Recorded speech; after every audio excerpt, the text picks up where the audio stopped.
할렐루야. 주님의 이름으로 환영하고 축복합니다. 오늘 말씀의 제목을 보았나요?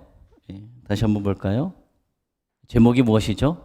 나는 누구인가 하는 이 질문을 오늘 던지면서 우리는 무엇이라고 대답해야 되는가? 나는 누구인가? 라는 이 질문 앞에 우리는 나는 무엇이라고 대답해야 되는지 오늘 말씀을 통해서 우리가 보도록 하겠습니다. 벌써 10월 27일이네요. 27일. 10월 달도 다 끝나고 이제 11월 달이 오고 12월 달이 오고 1월 달이 오겠죠. 내년이 벌써 얼마 남지 않았습니다. 시간이 참 빨리 흘러가는 것 같아요. 그렇지 않으세요? 권사님 춥지 않으세요? 그쪽에? 참, 시간이 빨리 흘러가는데 참 이 코로나가 빨리 좀 끝났으면 좋겠네요. 다들 어려워하고 많은 어려움 속에 살아갑니다. 하나님의 은혜로 속히 이 코로나 시대가 끝나고 정말 위드 코로나에서 이제 코로나와 같이 살아간다고 이야기하지만 속히 이 진짜 바이러스가 사라져서 위드 코로나에도 계속 마스크를 써야 되잖아요. 그냥 마스크를 다 벗고 더 이상 이 바이러스 때문에 힘들어하지 않는 세상이 속히 오기를 소망합니다. 여러분, 이 세상에 무의미하게 존재하는 것, 그것은 아무것도 없어요. 다 존재하는 것은 이유가 있잖아요. 이 컵이 존재하는 것도 이유가 있어요. 이 컵으로 무엇을 합니까? 물을 담고 제가 찬양을 하면서 설교를 하면서 물을 마셔요. 이 컵은 존재하는 것은 다 가치가 있습니다. 더구나 사람은 아무 이유 없이 존재하는 사람이 없습니다. 어떤 사람은 소망이 없다 이렇게 이야기하는 사람들이 있어요. 살아가는데 저는 정말 소망이 없어요. 하지만 주님이 살아계세요. 다 하나님께서 사람을 창조하셨을 때는 각 사람마다 하나님께서 창조하신 이유가 있단 말이에요. 그래서 여러분들에게 다 하나님이 창조한 이유와 목적이 있습니다. 그래서 그것을 기억하며 또 그것을 찾는 우리가 되어지길 소망합니다. 오늘 사도 바울은 이 사랑하는 고린도 교인들에게 이 존재론적 질문에 대해서 말하고 있어요. 그러면서 바울은 하나님께서 나를 부르셨다. 자신을 사도로 부르셨다. 그리고 자신에게 맡기신 사명이 무엇이고 그 사명을 위해서 자신이 어떻게 살아가야 되는지 분명히 알고 있었어요. 그렇기 때문에 바울은 이 복음에 대해서 예수 그리스도에 대해서 담대하게 증언할 수 있었던 것입니다. 여러분, 혹시 내가 왜 살아가야 되는지 모르는 분이 계십니까? 내가 어떻게 살아가야 되는지 모르시는 분. 저는 그렇게 살았어요. 저는 주님을 만나기 전에는 그냥 하루하루 살아간 것 같아요. 삶에 뚜렷한 목표도 없고 무슨 길을 가야 되는지도 모르겠고 그냥 이것저것 해봤다. 이것도 해봤다. 저것도 해봤다. 그렇게 살았던 인생인 것 같습니다. 근데 주님을 만나고 나니까 확실하게 제 길이 보이더라고요. 확실하게 제 길이 보이고 그거 외에 길이 없어요. 다른 길은 없어요. 그 길을 그냥 옆을 볼 시간도 없고 옆을 볼 필요도 없고 뒤는 더 볼 필요도 없고 그냥 하나님께서 나에게 주신 그 사명의 길을 향해서 그냥 달려가는 것입니다. 이 사도 바울이 그렇게 고백한 거예요. 그래서 오늘 사명에 대한 이 분명한 자가 오늘 말씀 4장 1절에 기록되어 있습니다. 4장 1절 우리 한번 다 같이 볼까요? 말씀 다 함께 4장 1절의 말씀 보고 다 함께 한번 읽어보겠습니다. 시작. 사람이 마땅히 우리를 그리스도의 일꾼이요 하나님의 비밀을 맡은 자로 여길지어다. 아멘. 사람이 마땅히 우리를 그리스도의 일꾼이요 하나님의 비밀을 맡은 자로 여길지어다 라고 이야기하고 있습니다. 바울이 이야기하는 것, 복음을 위해서 수고하는 이 바울과 자신의 동료를 어떻게 정의했느냐? 본인은 그리스도의 일꾼이다. 그리고 하나님의 비밀을 맡은 자이다 라고 이야기를 하고 있습니다. 여러분, 우리가 주님의 종이라고 이야기하잖아요. 주님의 종. 다들 주님의 종이죠. 내가 왕이 아니라 우리는 주님을 만난 사람은 다 주님의 종이라고 고백을 해요. 주님의 종은 어떤 사람이냐? 목회자도 주님의 종이라고 이야기하죠. 목회자뿐만 아니라 지금 살아가고 있는 여러분들도 다 주님의 종입니다. 우리가 우리 인생의 왕이 아니라 주님을 만난 사람은 다 주님의 종이에요. 그런데 이 주님의 종이라고 이야기할 때 이 종은 어떤 뜻을 갖고 있느냐? 여러분 로마 시대 있잖아요. 로마 시대 보면은 전쟁을 하기 위해서 배를 타고 갑니다. 그런데 배를 위해서 이제 지휘를 하는 사람이 있겠죠. 앞으로 가라 하면 앞으로 가고 뒤로 가라 하면 이 배가 뒤로 갑니다. 그런데 이 종 목회자와 나타내는 이 뜻은 어떤 뜻이냐? 그 배 위에서 지휘를 하는 사람이 주님의 사역자가 아니에요. 주님의 사역자 종은 그 배 안에서 앞으로 가라 하면 노를 저어서 앞으로 가게끔 하는 사람이 주님의 종. 그리고 그 위에서 지휘관이 뒤로 가라고 하면 그 안에서 뒤로 가도록 노를 젓는 사람이 주님의 종입니다. 목회자와 모든 성도들이 마찬가지예요. 우리는 하나님께서 말씀하시는 대로 나아가야 된다는 거예요. 내가 주인이 되어서 내가 명령하고 내 뜻대로 나아가는 것이 아니라 주님께서 우리의 주인이 되어주셔서 우리에게 명령하시는 대로 주님이 나아가라면 나아가고 주님이 멈추라면 멈추고 주님이 뒤로 가라면 뒤로 가는 우리의 삶이 되어지길 소망합니다. 그러면서 바울이 고백하는 거예요. 우리는 바로 이런 자들이다. 그리스도의 일꾼이다. 그리고 하나님의 비밀을 맡은 자이다. 여기서 이야기하는 이 바울이 말하는 그리스도의 종은 특별히 선택된 사도를 말하는 것입니다. 지금으로 말하면 목회자예요. 목회자. 그러니까 그리스도의 일꾼은 주님의 일을 맡은 자들은 자기가 하고 싶은 대로 하는 것이 아니라 주님께서 말씀하시는 대로 목회자는 해야 된다. 그리고 어떤 일을 하는 자가 목회자느냐? 하나님의 비밀을 맡은 자예요. 맡은 자. 맡은 자가 무엇이죠? 청직이에요. 청직이. 주인이 있는데 주인의 것을 대신 맡아서 보관하는 자. 그 자가 청직입니다. 그럼 목회자는 어떤 일을 하는 자냐? 그리스도 하나님께서 시키시는 대로 하는 자고 하나님의 비밀을 맡은 자예요.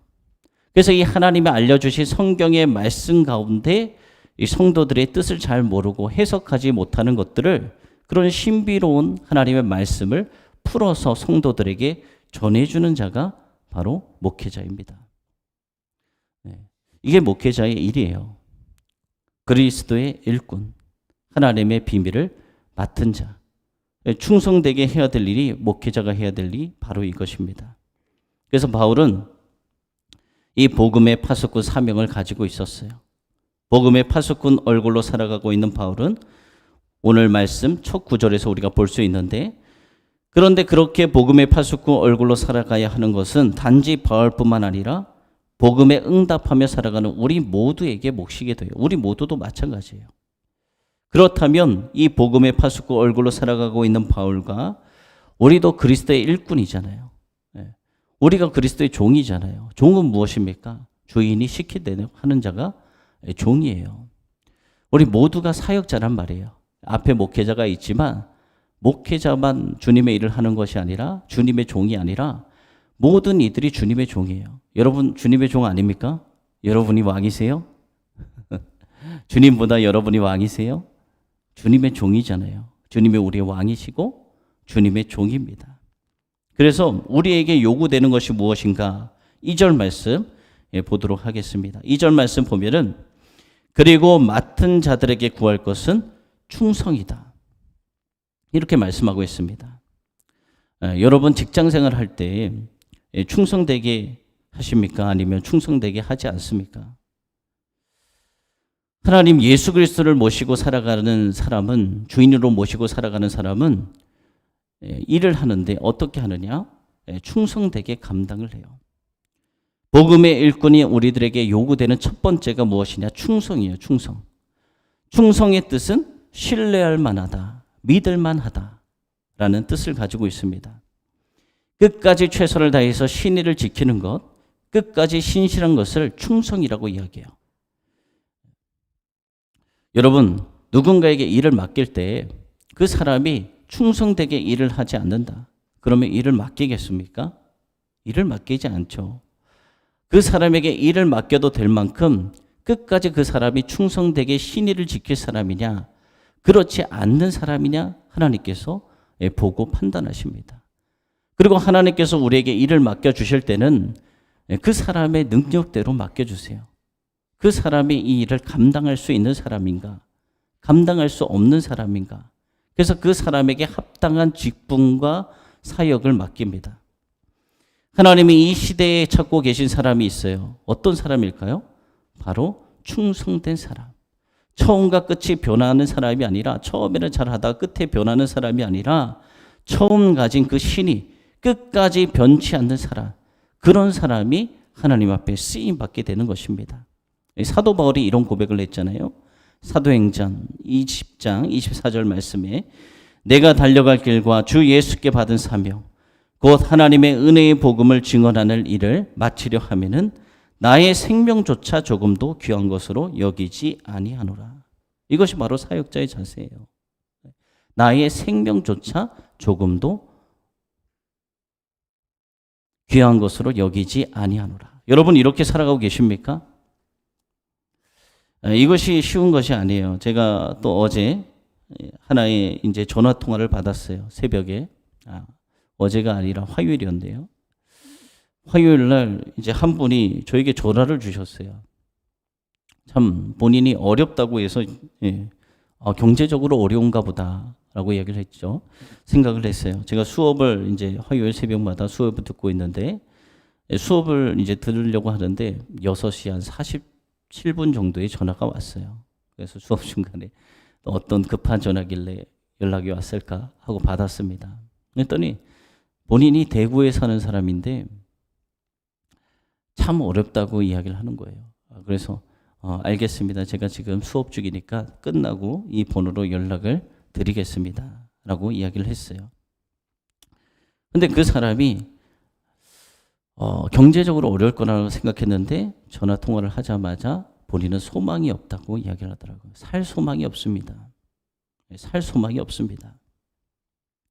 여러분 그런 경험 해보신 적 있으십니까? 정말 살 소망이 끊어질 정도로 힘들게 살아보았던 경험이 있으십니까? 네, 저는 있어요. 그 고통 가운데, 그 힘든 가운데 주님을 만나는 거거든요. 그렇게 고통이 없으면 지금은 주님을 만나기 힘들어요. 고통이 있어야 주님을 찾죠. 다 편하고 모든 것이 저절로 이루어지는 그런 삶을 살아간다면 주님을 찾지 않습니다. 그래서 소망이 없다는 거예요. 그러면서 상담을 하고 또 여러 가지 이야기를 듣게 되었어요. 그러면서 많은 간증을 하더라고요. 본인이 주님을 만났는데 정신병자인지 알고 정신병원에 가두고 새벽 예배 나가니까 미쳤다고 새벽 예배 왜 나가냐 가두고 또 이상한 예언을 막 하게 하니까 예언을 하니까 또 미쳤다고 이야기하고. 근데 성경적으로 제가 들어봤는데 성경의 말씀 가운데 잘못된 부분들이 없더라고요. 예언하죠. 성령이 역사하면. 근데 그것이 정말 하나님 말씀을 가지고 기준을 했을 때 잘못된 것인가 아닌가 구별할 수 있어요. 근데 잘못된 부분이 없었어요. 그런데도 어렵게 살아가고 있는 참 많은 사람들이 있습니다. 지금 하나님께서 한 사람을 찾고 계시는데 어떤 사람을 찾고 있느냐? 변하지 않는 주님만을 섬길 사람. 이 세상은 예수 그리스도를 뜨겁게 믿으면 뭐라고 이야기한다고요? 예수쟁이, 미친 사람. 이렇게 이야기해요. 그것이 어떻게 미친 사람이에요? 예수에 미친 사람은 미친 사람이 아니에요. 은혜 충만한 사람이에요. 은혜 충만한 사람. 우리 다 그런 사람이 되어지길 소망합니다. 예수에 미친 사람. 예수에 미친 사람. 낮이든 밤이든 어느 때든 기도하고 찬양하고 정말 주의 말씀대로 살아가고자 하는 사람. 그 사람을 하나님이 찾으십니다. 둘째로 예수님의 일꾼은 어떤 사람이냐? 남을 판단하는 사람이 아닙니다. 남을 판단하는 사람이 아니에요. 우리는 다 판단하길 좋아합니다. 5절 말씀 볼게요. 그러므로 때가 이르기 전 곧 주께서 오시기까지 아무것도 판단하지 말라. 그가 어둠에 감추인 것들을 드러내고 마음의 뜻을 나타내시리니 그때 각 사람에게 하나님으로부터 칭찬이 있으리라. 여러분 판단은 어떨 때 하느냐? 이 당시 바울이 있었을 당시 많은 이들이 판단을 했어요. 지금도 우리도 판단을 하잖아요. 근데 사람들은 뭐에 대해서 판단하길 좋아하느냐? 목회자에 대해서는 참 판단하기 좋아하는 것 같아요. 어디 가나 이제 주 재료가 목회자예요. 목회자. 어느 식당에 가면은 우리 교회 이야기하고 어떤 목회자 이야기하고 다 이야기를 합니다. 그것은 왜 그러냐? 보이니까 판단하는 거예요. 일을 하니까 판단하는 거예요. 여러분 생각해 보세요. 아무런 일도 하지 않는다. 그러면 아무것도 판단할 게 없어요. 그렇잖아요. 아무런 일도 하지 않으면 아무것도 판단할 게 없어요. 근데 무엇인가 일을 한다. 그러면 사람들이 판단하기 시작해요. 잘하느니 못하느니 이거는 어떠니 이거는 어떠니. 그것이 사람입니다. 근데 오늘 말씀 보니까 남을 판단하지 말라라고 말해요. 이 판단의 회기는 왜 판단하지 말라고 했을까요? 판단은 하나님만이 할 수 있기 때문이에요. 우리는 많은 이들을 판단하잖아요. 바울이 오늘 이야기했어요. 당시 고린도 교회는 여러 가지 파로 나눠져 있었어요. 바울파, 게바파, 아볼로파, 그리스도파. 여러 파로 나눠져 있었으니까 자기가 따르는 바울은 어떻고 아볼로는 어떻고 이 게바는 어떻고 막 이렇게 이야기하면서 사람들이 판단하기 시작했어요. 그래서 교회를 향해서 사도 바울이 간절히 권면했어요. 너희들이 판단할 영역이 아니다. 사역의 실패와 성공 여부도 자기는 감히 판단할 수 없다. 왜냐하면 판단하시는 분은 심판하시는 분은 누구이십니까? 오직 하나님이에요. 창세기 3장에 보면 에덴 동산이 있습니다. 에덴 동산에 무엇이 있었죠? 선악을 분별하는 나무의 열매가 있었잖아요. 그것을 먹지 말라고 하나님 말씀하셨어요. 모든 나무의 열매는 다 먹어도 되는데 오직 동산 중앙에 있는 선악을 알게 하는 나무의 열매는 먹지 말라. 왜 하나님이 이렇게 말씀하셨을까요? 선악을 구별하고 선과 악을 정하시는 분, 분별하시는 분, 판단하시는 분은 하나님밖에 없기 때문이에요. 하나님. 분별하는 것, 판단의 권한은 누구에게 있느냐? 오직 하나님. 하나님밖에 없어요. 인간이 뭘 압니까? 인간이 뭘 판단해요? 저 사람이 어떻고 저 사람이 어떻고 인간이 판단하면 그것이 판단이 됩니까? 안 돼요. 하나님께서 하셔야 돼요. 사람이 하나님의 영역을 넘보아서는 안 되기 때문에 인간의 영역, 하나님의 영역을 하나님께서 태초부터 이 천지를 창조하실 때부터 구분지어 놓으신 거예요. 우리의 삶의 영역에도 그런 부분들이 있습니다. 하나님이 구분해 놓은 말씀의 손들이 있어요. 오늘 말씀 6절 중반의 말씀입니다. 이런 말씀이 있어요. 이는 너희로 하여금 기록된 말씀 밖으로 넘어가지 말라 한 것을 우리에게서 배워 서로 대적하여 교만한 마음을 가지게 말게 하려 함이라.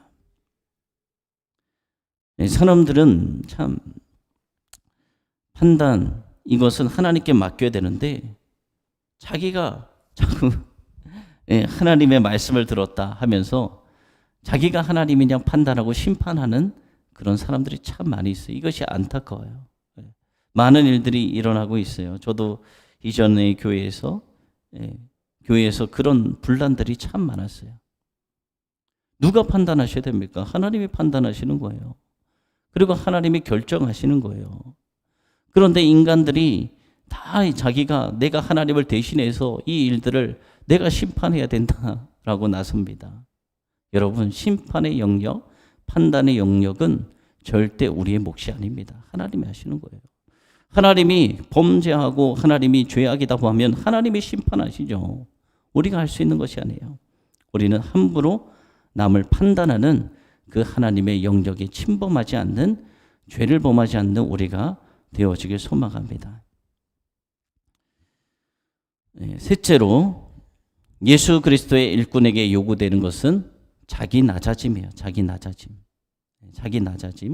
9절 말씀에 보면 이런 말씀이 있습니다. 내가 생각하건대 하나님이 사도인 우리를 죽이기로 작정된 자같이 끄트머리에 두셨음에 우리는 세계 곧 천사와 사람에게 구경거리가 되었노라. 또 13절 말씀, 비방을 받은 즉 권면하니 우리가 지금까지 세상의 더러운 것과 만물의 찌꺼기 같이 되었도다. 여러분, 이 말씀은 무엇을 뜻하는 것일까요? 우리들, 하나님의 자녀들, 그리스도의 일을 하는 우리 일꾼들에게 우리의 위치가 어떤 위치인가라는 것을 알려주는 것입니다. 그리스도의 일꾼의 위치는 절대로 높아지는 자리가 아니에요. 우리 하나님의 자녀는 존경받는 자들도 아니에요. 오히려 그 반대예요. 주님의 일꾼은 항상 보면은 끄트머리가 되기 마련이에요. 끄트머리. 세상의 더러운 것, 만벌의 찌꺼기, 신세처럼 그런 신세가 되기를 소망합니다. 축복합니다. 여러분, 그런 신세가 되기를 축복합니다. 근데 바울과 사역자들이 왜 그렇게 되었냐? 그들이 못나서 그랬을까요? 아니에요. 바울보다 뛰어난 사람이 있었을까요? 가말리엘 문화에서 세상의 학문 다 배웠지. 유대인 중에 유대인으로서 하나님 말씀 정통하게 꿰고 있었지. 그런데 그들이 왜 그런 삶을 살았냐? 오직 단 한 가지, 복음을 위해서 스스로 그렇게 자처한 거예요. 스스로 낮아진 거예요. 스스로 낮아지는 거. 그 절대 쉬운 일이 아니에요. 그런데 그리스도의 일꾼이라면 예수님 때문에, 복음 때문에 모욕을 받고 멸시를 받고 천대를 받는 거, 이것을 당연한 것으로 여겨야 돼요. 내가 예수 믿으니까 내가 뭐 잘되고 내가 뭐 존경받고 이것이 아니라, 우리가 예수님을 믿기 때문에 예수 그리스도를 전하다가 멸시도 당하고 천대도 받고 매도 받고 경찰의 흡수에 붙잡혀갈 그런 것까지 각오하고 예수님을 전하며 살아가는 것이 사도 바울의 모습이었고 우리의 모습이 되어야 한다는 거예요. 우리는 하수도 오물처럼 온갖 쓰레기처럼 사람들에게 취급을 당했다라고 바울이 이야기하고 있는 것입니다. 그것은 위대한 사도 바울의 고백이었어요. 사도 바울도 이런 취급을 당했는데 우리는 어떻습니까? 예수님도 이런 취급을 당하셨어요. 예수님은 사형수로 취급당하셨잖아요. 죄인 중에 우두머리로 처참하게 십자가의 처형을 당하셨는데, 우리 그리스도인, 그 예수님의 종이라고 하는 우리들은 어떻게 생각하고 살아갑니까? 사람들에게 우리는 멸시천대받기 다 싫어요. 존경받고 사람들에게 우대받고 대접받는 거 원해요. 당연시 여기면서 하나님의 일꾼이라고 이야기합니다. 하나님의 일꾼은 그런 자들이 아니에요. 목회자들이나 우리 여러분들이나, 목회자가 뭐 사람에게 존경을 받습니까? 목회자가 무슨 지금 우대를 받아요? 목회자가 무슨 대접을 받아요? 목회자는 그런 자가 아니에요. 목회자는 아까 이야기했잖아요. 처음에 배 위에서 나아가 하면 앞에서 배 젓는 사람, 뒤로 가라고 배 젓는 사람, 그리고 하나님의 신비한 말씀을 전하는 자, 그 사람이 목회자입니다. 오늘 이 시대에 주님이 사용하시는 하나님의 사람, 그 사람이 바로 저와 여러분들이 되어지길 소망합니다. 주님의 사명을 감당하며 살기를 원하는 사람이라면 우리는 오늘 이 바울의 고백을 통해 우리에게 주시는 말씀에 귀를 기울여야 됩니다. 주님은 지금도 그 일할 사람 한 사람을 찾고 계세요. 상황이나 환경, 조건, 어떤 것에도 흔들리지 않고 끝까지 최선을 다하고 신의를 지키는 충성된 사람. 남이 아무리 뭐라고 판단해도 사람에게 그 판단의 권한이 있지 않다. 주님에게 있다라는 사실을 기억하며 자기의 선을 지키는 사람. 스스로 당연한 듯이 가장 작은 낮은 자리로 내려가는 사람. 그런 사람을 하나님은 지금도 찾고 계시다는 것입니다. 여러분들이 바로 그런 사람이 되기를 축복합니다. 그런 사람이 되기를 축복해요. 그것이 진정한 하나님의 자녀이고 제자예요. 하나님의 축복을 받은 자예요. 하나님을 만난 것보다 더한 축복이 없어요. 영생을 소유했잖아요. 그거보다 더한 축복이 어디 있습니까? 세상에 거 다 가져도 주님 없으면 아무것도 없는 것입니다. 날마다 주님이 원하시는 복음의 일꾼으로 우리 모두 우리를 세워가기를 축원합니다. 여러분, 많은 이들이 이 판단 때문에 넘어져요. 판단 때문에. 누가 무슨 말을 막 한다. 나에 대해서 비방을 한다. 나에 대해서 뭐라 이야기한다. 그러면은 막 흔들리고 분이 일어나고 참지 못하고 막 화를 냅니다. 하지만 그럴 필요가 전혀 없어요. 왜냐하면 판단하시는 분은 하나님이에요. 우리가 아무리 모함을 받고 어떤 어려움을 겪어도 우리는 그냥 인내하고 참으면 돼요. 사람은 몰라줘도 하나님은 아신다. 하나님께서 때가 되면은 모든 진실을 밝히시고 그 모든 잘못된 것을 되찾아 주시고 하나님께서 은혜 베풀어 주십니다. 하나님은 살아계시기 때문에. 그렇기 때문에 여러분들 항상 승리하시고 흔들리지 마시고 끝까지 최선을 다해서 주님을 향한 그 열정이 식지 않고 끝까지 주님께서 맡겨준 사역을 잘 감당하는 우리가 되어지길 소망하고 축복합니다. 1인 인사역 꼭 하시기 바라요. 그것이 여러분들에게 축복이 되는 거예요. 어떤 거라도 작은 거라도 주님께서 맡겨주신 일에 다 쓰임받기를 축복합니다. 기도하겠습니다. 살아계시고 은혜가 풍성하신 하나님, 하나님께 감사드립니다. 오늘 고린도전서의 말씀을 통해서 우리에게 말씀을 주셨습니다. 하나님, 이 시대 주님의 자녀들이 살아가야 되는데 주님께서 많은 일꾼을 찾고 있으나 아버지 하나님, 진실된 신실한 주의 일꾼을 찾아보기 힘든 시대 속에 살아가고 있습니다. 주님의 종은 주님께서 말씀하시는 대로 나아가야지 종인데 아직 종이 되지 못하고 왕이 되어서 우리의 삶과 모든 것들을 내 뜻대로 살아가고 있는 이 모든 것이 없어지게 하시고 주님의 종으로서 살아갈 수 있는 축복을 누리게 하여 주시옵소서. 어떤 환경과 어려움이 오더라도 우리가 흔들리지 않고 끝까지 최선을 다하며 충성된 주님의 일꾼들이 다 되어지게 하시고 스스로 높아지려고 하는 자가 아니라 스스로 가장 작은 낮은 자리까지 내려갈 수 있는 주의 자녀들이 다 되어지게 하여 주셔서 일터나 가정이나 어느 곳에서나 모든 이들을 섬길 때 아버지 그들을 통해서 세상에 믿지 않는 모든 영혼들이 주께로 돌아오는 은혜의 통로, 축복의 통로 다 되어지게 하여 주시옵소서. 날마다 주님이 원하시는 우리가 복음의 일꾼으로 우리 모두가 세워져 나가기를 소망합니다. 우리 모든 성도들이 이런 축복을 누리게 하여 주시옵소서. 아버지, 이제 각자의 삶의 터전으로 돌아갑니다. 아버지, 가정으로 돌아갑니다. 돌아가는 발걸음 위에도 주님께서 함께 하시고 우리의 영육 간의 강건함을 더하여 주시고 우리의 연약해진 면역력이 주님 안에서 강건케 되어지게 하시고 우리의 앞길과 모든 상황을 주님의 손에 있사오니 주님 앞에 엎드릴 때 주님께서 맡겨주신 일들을 잘 감당하며 충성되게 나아갈 때 너희가 먼저 주의 나라와 주의 영광을 구하면 모든 것을 더해 주신다는 주님의 약속처럼 하나님 그 약속의 축복을 누리는 주의 자녀들 되어지게 하여 주시옵소서. 주님께 모든 것을 맡깁니다. 살아계신 예수님의 이름으로 기도드립니다.